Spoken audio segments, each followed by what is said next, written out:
મોરબી જિલ્લામાં સ્થાનિક પોલીસની કામગીરી સામે સવાલ ઉઠે તે રીતે એક પછી એક એસએમસીની સફળ રેડ જુદી જુદી જગ્યા પર કરવામાં આવી રહી છે। તેવામાં તાજેતરના મોરબીના રંગપર બેલા ગામ પાસે સિરામિક કારખાનાના પાછળના ભાગના વોકડામાં દારૂની રેડ કરવામાં આવી હતી।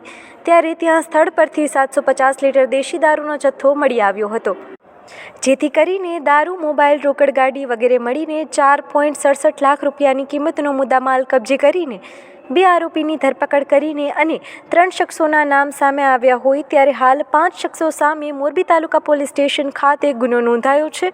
ત્યારે આ મામલે પોલીસ દ્વારા વધુ કાર્યવાહી હાથ ધરવામાં આવી છે। મોરબી જિલ્લામાં સ્થાનિક પોલીસની કામગીરી સામે સવાલ ઉઠે તે રીતે એક પછી એક એસએમસીની સફળ રેડ જુદી જુદી જગ્યા પર કરવામાં આવી રહી છે। તેવામાં તાજેતરના મોરબીના રંગપર બેલા ગામ પાસે સિરામિક કારખાનાના પાછળના ભાગના વોકડામાં દારૂની રેડ કરવામાં આવી હતી। ત્યારે ત્યાં સ્થળ પરથી 750 લીટર દેશી દારૂનો જથ્થો મળી આવ્યો હતો, જેથી કરીને દારૂ, મોબાઈલ, રોકડ ગાડી વગેરે મળીને 4.67 લાખ રૂપિયાની કિંમતનો મુદ્દામાલ કબજે કરીને 2 આરોપીની ધરપકડ કરીને અને 3 શખ્સોના નામ સામે આવ્યા હોય ત્યારે હાલ 5 શખ્સો સામે મોરબી તાલુકા પોલીસ સ્ટેશન ખાતે ગુનો નોંધાયો છે।